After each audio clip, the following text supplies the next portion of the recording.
Nada. Ahí. Los volcanes, no. Volcanes es el Ingemet. Ingemet. Ah, una facilita. ¿Quién estudia los fenómenos de origen hidrometeorológico? Sequías, inundaciones. Estudia, ¿no? Estudia, no, perdón, sequías. Sequías, vientos fuertes, granizadas, lluvias intensas.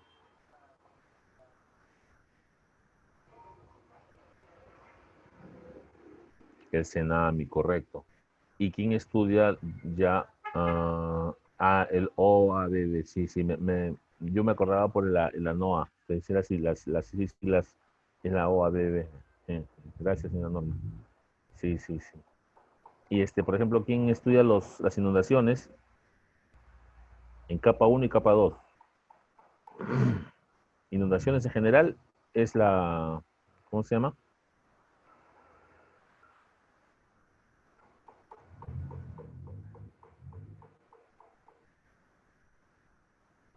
Inundaciones es la Autoridad Nacional del Agua, ¿no? Y en capa 2 trabaja con Marina de Guerra del Perú, ¿no? Porque Marina también tiene que ver, o ocupa cierto protagonismo en zonas de la selva, por ejemplo, ¿no? Donde los ríos son navegables, son medios de comunicación oficiales, ¿no? Y tienen presencia, ellos también norman por ese lado algunos aspectos.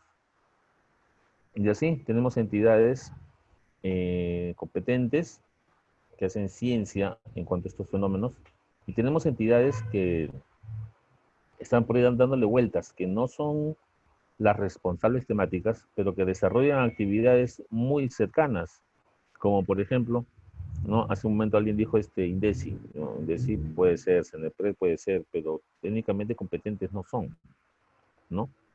No son competentes para determinar, o sea, yo no podría agarrar un informe y decir, voy a hacer un puente que una este sitio con este sitio y tiene un estudio de riesgos y todo esto ha sido aprobado por el INDECI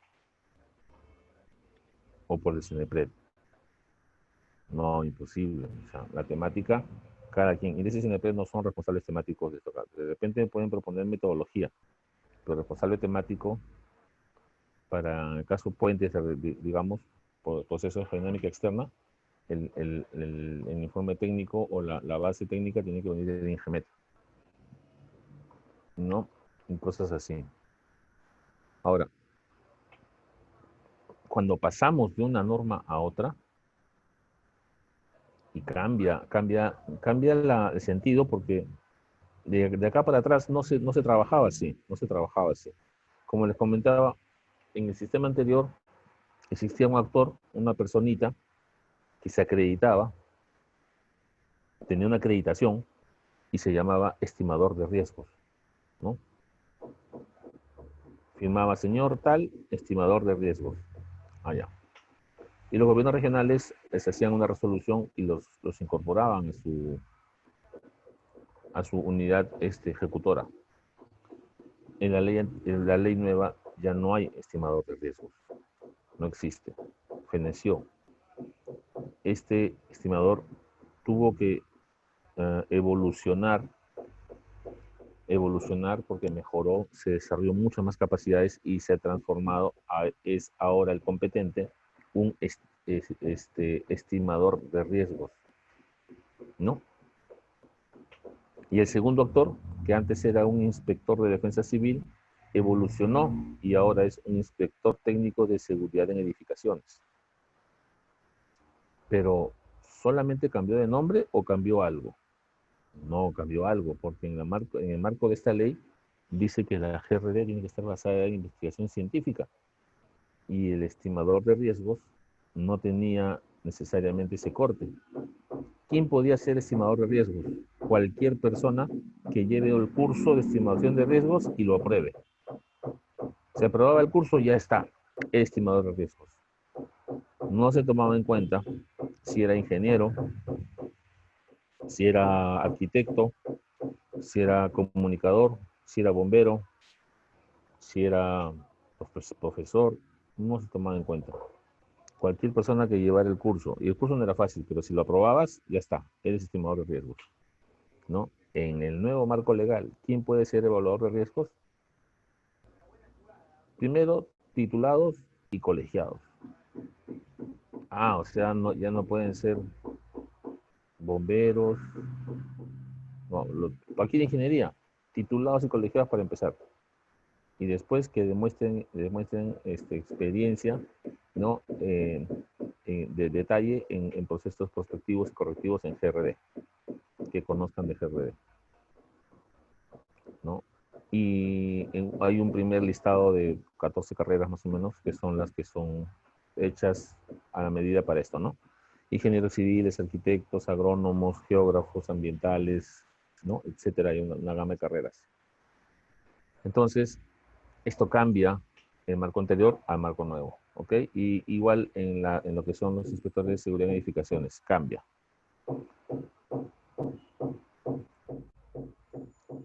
En esta ley se le asigna responsabilidades al CENEPRED, al INDECI, al CONAGER, al CEPLAN, a todas las entidades, ¿no? Entonces, una de las competencias que se le da al CENEPRED es que establezca los mecanismos que faciliten el acceso público a información.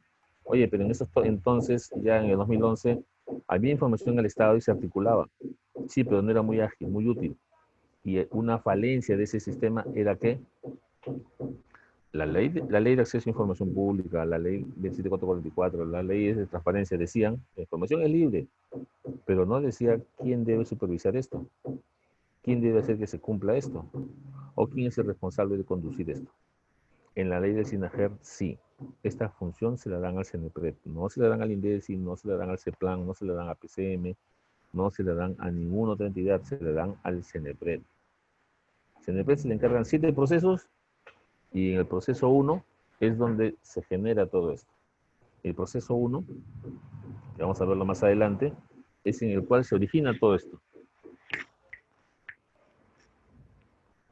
Dice, a la letra en el inciso G, ¿no? Que deben establecerse los mecanismos.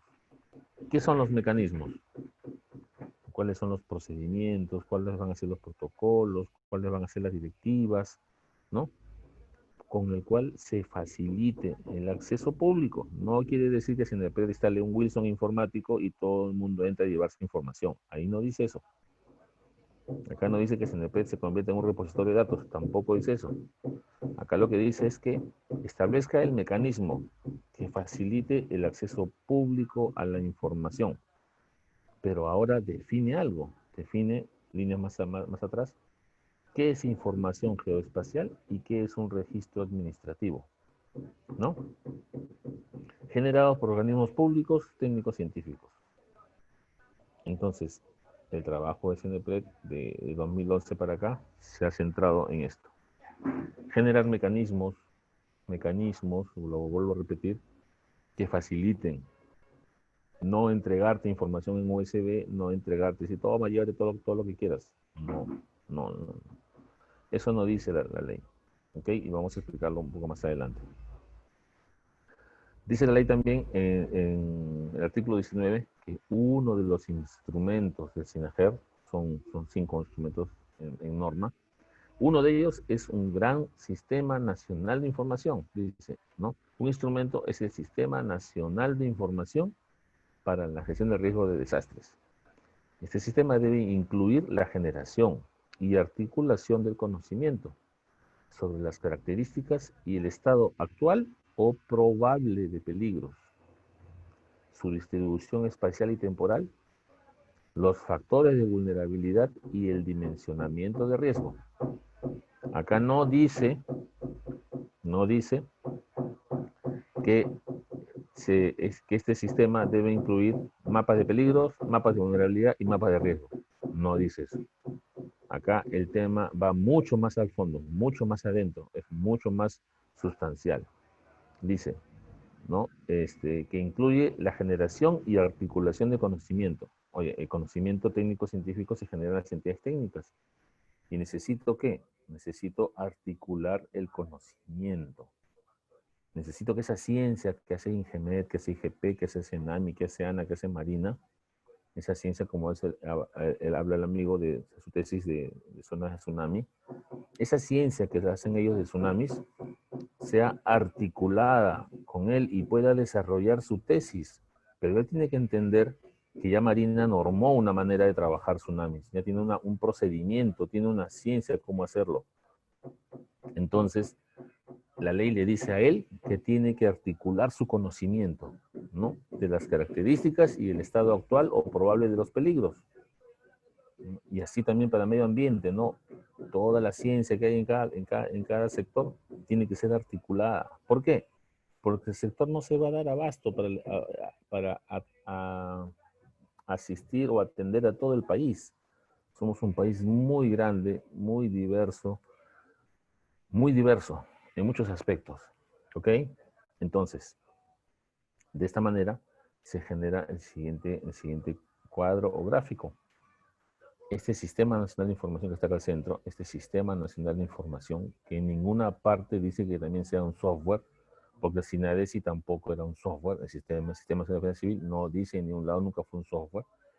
La herramienta fundamental del SINADESI fue el SINPAD, acá está. El SINPAD viene desde el SINADESI y se ha mantenido. ¿Por qué? Porque hay muchas cosas buenas que se hicieron en ese marco legal. Lo que es bueno se ha recuperado y lo que no se ha mejorado. Los procesos de conducción de son los mismos. Preparación, respuesta y rehabilitación no cambia. Se mantuvo, pero se le sumó al sistema, se le sumaron más procesos y se le encargaron al CNPREP y que se soporta en su herramienta, que es SIGRID. ¿Qué se le dio? Se le encargó que conduzca el proceso, no que ejecute el proceso, que conduzca el proceso de estimación de riesgos, el proceso de prevención de riesgos, el proceso de reducción de riesgos y el proceso de reconstrucción, ¿no? Para todos estos procesos, para los 7 procesos, se tienen y se cuentan con directivas y procedimientos de cómo hacer para funcionar, ¿no? Existen reglas para entrar a este sistema, existen lineamientos técnicos para conducirme en uno u otro proceso, ¿no? Es igual cuando ustedes entran a un trabajo, dice, señor, usted va a trabajar, ha postulado y usted ha ganado una plaza y va a trabajar acá en la oficina de producción. Ah, ya, entonces mañana llego como a las 10. No, no, señor. La entrada acá es a las 8 de la mañana. No, a las 8 yo no llego. Yo llego a las 10 si quieres. Si no, no vengo. Si no, también lo puedo hacer por teletrabajo si quieren. No tengo ningún problema. Pero eso sí me hago una computadora, porque yo no tengo computadora en mi casa. Totalmente fuera de contexto, ¿se dan cuenta? Si yo estoy entrando a una empresa a trabajar, lo primero que tengo que hacer es, ¿y cuál es su horario de trabajo? ¿A qué hora es el refrigerio?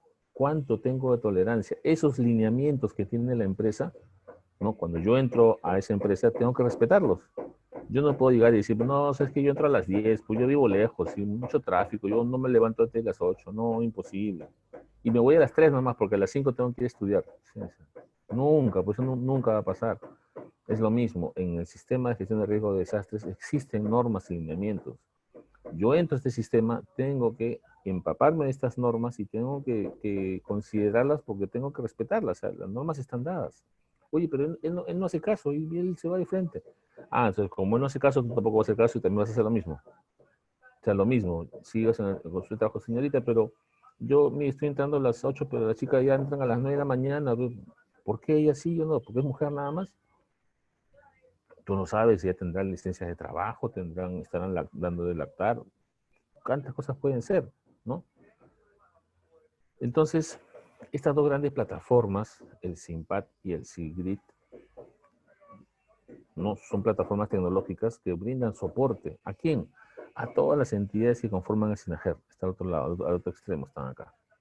Entidades técnico-científicas, sectores, ministerios, gobiernos regionales, gobiernos locales, fuerzas armadas, entidades privadas, sociedad civil en general. Todas las entidades, todo el Estado peruano conforma el SINAGER y todas estas entidades acceden a estas grandes plataformas, ¿no? A través de estándares, lineamientos y mecanismos generados para su libre acceso. Información que está disponible de manera organizada y que gestiona información de manera ordenada, ¿no? Información sobre todo de contexto territorial. ¿Por qué? porque es el insumo principal para todo. Organizar el territorio es conocer todo lo que me rodea. Y la gestión de riesgos es parte del entorno que me rodea. ¿Okay?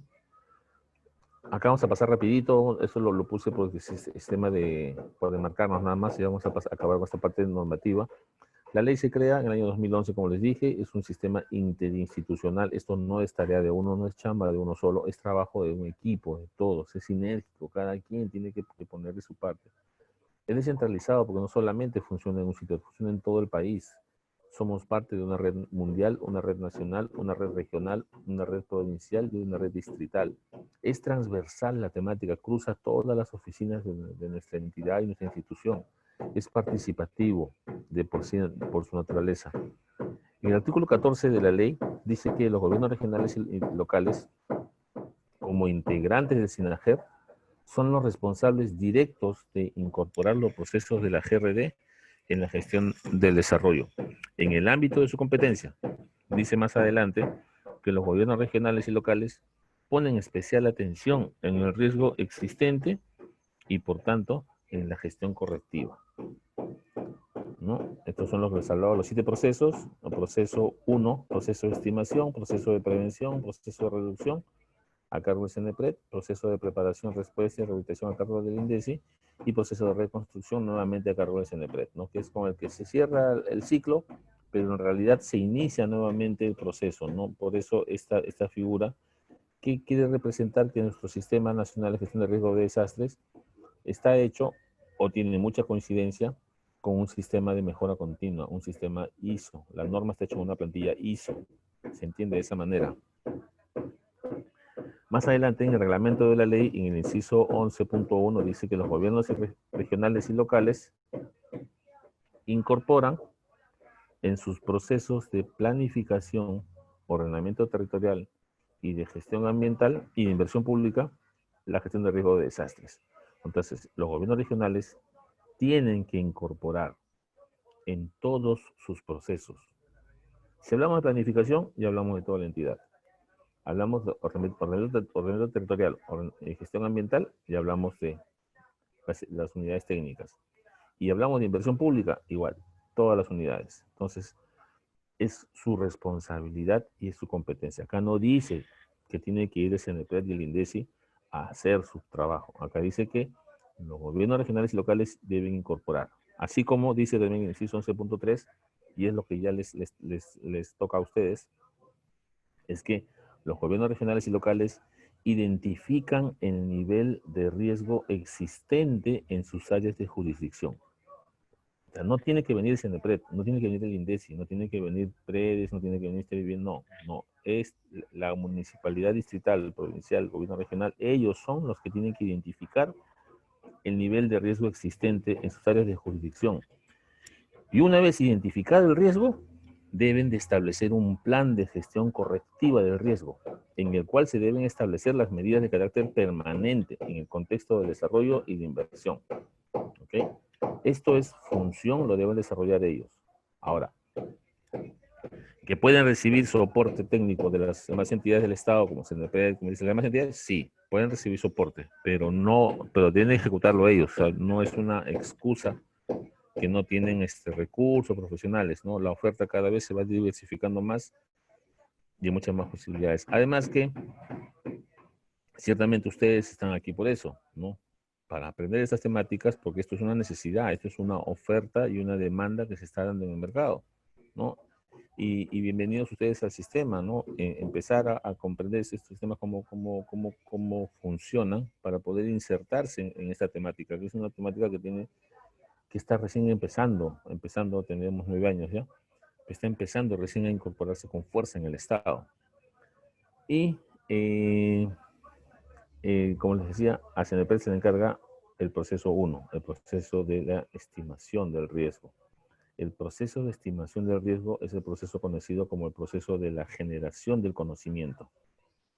En los otros 6 procesos no se genera conocimiento, no se genera información, se genera acá, en el proceso de estimación de riesgo, donde yo tengo que identificar mi peligro, analizar mi vulnerabilidad y determinar mi nivel de riesgo.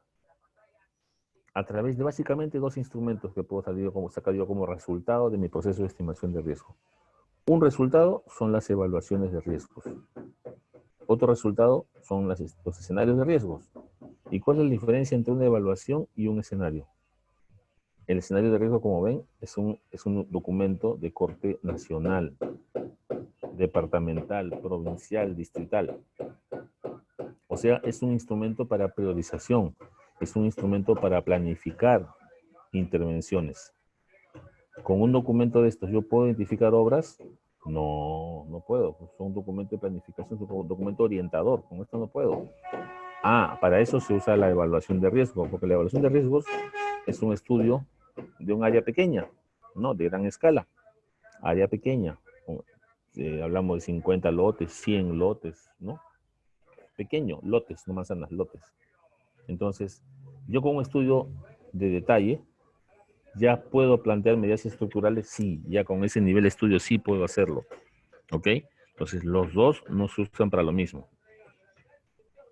Y a la pregunta que mencionó hace un momento, aclarando, el proceso de estimación de riesgos es el proceso que está más arriba, el proceso de estimación de riesgos. Uno de sus subprocesos es la estimación de riesgos, pero es un subproceso. Ese subproceso que viene de atrás, viene de la norma anterior, que era el estimador de riesgos. Sí, pero acá hay un proceso de estimación de riesgos. Entonces, ahí puede ser estimación de riesgos. No, no, no. Ese es un subproceso. Ese no es un producto, es un subproceso. Entonces, no entiendo. ¿La estimación de riesgos no es un producto? No, es un proceso. Primero, arriba, proceso de estimación de riesgos. Abajo, subprocesos. Uno de los subprocesos es el análisis de riesgos. Y el producto del subproceso del análisis de riesgo es la evaluación de riesgo y el escenario de riesgo. ¿Ok? Si no está claro, me avisan y lo vuelvo a repetir. Por favor. ¿Qué preguntas? Ya, no estaba viendo. Empezamos. Ya. Disculpe, ¿en qué año se modificó eso? ¿Cuál, Tomás?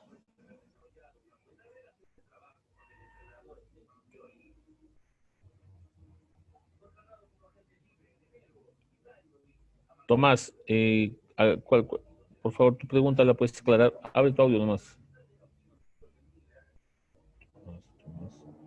O tengo que abrir su... Ahí Sí, está. Dime, ¿me dime. escucha? Sí, sí, ya. Ya, perfecto. Usted mencionó de que antes cualquier persona podría ser un estimador de riesgo. Luego Sí, mencionó que ahora un especialista o gente con ciertas carreras nada más podrían ser sí, evaluadores de riesgo. En este sí. caso, ¿en qué año y bajo qué ley se modifica esa condición? En esta ley de acá, la ley de SINAGER, promulgada en el 2011 y reglamentada también en el 2011. Mi otra consulta era, usted Ajá. anteriormente mostró un mapa con varios colores, amarillo, rojo, marrón y azul. Y quisiera saber qué implica ahí está, ese mapa. ¿Qué implica cada color? Las regiones solamente. Este, No, no hay ninguna característica por no, ser no, no, rojo, ¿no? no, no, no. Este no es un mapa como el de acá, el de abajo, el de abajo es un escenario de riesgos. Ya cuando hablamos de riesgos, hablamos de, perdón, la tipología o la estratificación de la GRD, hablamos de los 4 niveles. Muy alto, alto, medio y bajo. ¿Sí? Verde, amarillo, naranja y rojo. Esa es la estratificación de la gestión de riesgos. ¿Ok? Gracias, Tomasito. Dice, ingeniero, la normativa que se usa para sector de educación, sí salió hace poco una normativa, se las comparto ahora en un reto más, acá en el WhatsApp les dejo para que lo tengan todos. De repente esta de educación, que la tengo a la mano porque estos días han estado consultando bastante de esto. ¿Qué significa cada color? Te refieres al rojo, naranja, amarillo y verde. Sí, son los 4 niveles de estratificación de riesgos o de peligro, ¿no? ¿Qué escala máxima se usa para un EVAR? Te refieres máxima de grande, ¿no? O sea, lo más grande que se te puede permitir de un EVAR está normado, está en la directiva, es 1 en 25.000. Lo normal que se te va a pedir es 1 en 5.000. Y lo óptimo, 1 en 1.000. Ingeniero, ¿por qué? ¿Cuál es la diferencia entre lo máximo, lo normal y lo óptimo? Porque cuando tú eres el que oferta el servicio, tú quieres que sea grande, pero no, 25.000 ya está. Cuando tú eres el que oferta el servicio de hacer el EVAR. Pero dale un minuto, pásate al escritorio del frente. Ponte en el lugar del el que necesita, que tiene la necesidad, el que quiere un estudio. Él no quiere uno en 25.000, él quiere uno en 1.000. Él quiere el mayor detalle. Entonces, un punto en medio entre los dos, la escala estándar que se usa o se está usando es 1 en 5.000. Pero seguramente no es por criterio técnico, sino porque es la escala que hay de información en algunos casos del país que ha desarrollado IGN. Como la carta es 1 en 5.000, esa usamos. Como no hay carta 1 en 1.000, no, pues si no hay mejor uso en 5.000 nomás, ¿no? Lo hacemos de prácticos y no por recomendación técnica. Pues si me pusieran a mí, me dicen, haz el TR para estudio de tal sitio, yo lo pido 1 en 1.000, lo voy a pedir 1 en 1.000. Si es un estudio de detalle, ¿no? Más adelante voy a explicar cuál es la diferencia y los tipos o las diferencias entre tipos de estudios de evaluación de riesgos. Para educación, ya le dije, ahora le voy a poner en el WhatsApp, son varias directivas. ¿En qué se diferencia un evaluador de riesgos y un estimador de riesgos? Ya. ¿La escala depende del tipo de peligro? No, no depende del tipo de peligro. Depende, de repente te puede servir alguna variable para elegir la escala, es la disponibilidad de información. Por ejemplo, me tocó un momento hacer Máncora. Máncora. ¿Cuántos tipos de suelos puedo encontrar en Máncora? Solo al lado del pueblo. O sea, será pues arena y arenisca, ¿no? Más no hay, ¿no? Arriba hay una loma, pero será pues suelo agrícola. No tengo más, no, pero necesito para mi matriz de SATI, necesito 5 tipos de suelo, 5 tipos de formación geológica, 5 tipos de geomorfología. Ah, no, ingeniero, no me alcanza, no, ¿dónde voy a sacar eso? Así haga campo, no la hago, no llego a tener 5. Entonces, ese puede ser un criterio, por ejemplo, para abrir tu escala de trabajo. Entonces voy a irme al máximo, 1 en 25.000, porque un día un 25.000 me alejo un poco más y tengo más espacio y puedo encontrar mis 5 descriptores. ¿Ok? No pasa por el tipo de peligro. ¿Ok? Diferencia entre el evaluador de riesgo y el estimador. Ya, se las voy a dar, pero no la voy a dar en esta oportunidad a mi criterio. Les voy a leer un documento. Hoy, fue acá. Voy a leer un documento. Vamos a aperturar. Acá tengo oficios, a ver. Validez de una estimación de riesgo. Este es el documento largo. Sí lo ven todos, ¿eh? Avísenme, Aranita me avisa si el audio está claro. Si tengo que tomar gárgaras de vidrio. Solo se ve la ponencia, profesor. Oh, ya, sí. Voy a dejar de compartir y voy a compartir toda la pantalla.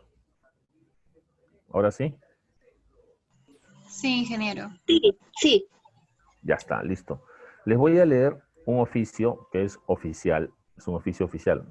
Bueno, el documento que fue emitido el año pasado, en febrero, a solicitud de un oficio remitido por la Oficina Nacional del COFOPRI, ¿no? En Iquitos, ¿ok? Solicita el pronunciamiento sobre el informe de evaluación de riesgos emitido por estimadores de riesgos. ¿No? Va más o menos con la pregunta que me hacía Isolda. ¿En qué se diferencia un evaluador de riesgos y un estimador? Vamos a leer el oficio. Para que no sea solamente mi versión y de paso le respondo también a lo de Tomás y dice, ¿dónde dice la ley eso? Ya, vamos, acá está. ¿No? Ok. Está correcto, Tomás, no le preguntes. Pregunten. Que no pregunta o no entiende nada o lo entiende todo perfecto. Tengo el agrado de dirigirme a usted para saludarlo cordialmente en atención al documento de la referencia mediante el cual solicita pronunciamiento sobre si son correctos los informes de evaluación de riesgos emitidos por estimadores de riesgo. Caso contrario, ¿qué medidas se deben tomar? No, así no va. Listo. Al respecto, dice, en el numeral 14.1 del artículo 14 de la ley de SINAGER, estableció que los gobiernos regionales y gobiernos locales evalúan, dirigen, organizan, supervisan, fiscalizan y ejecutan los procesos de la gestión de riesgo de desastres en el ámbito de su competencia. ¿Cuántos procesos son? ¿Cuántos procesos son, Isolda?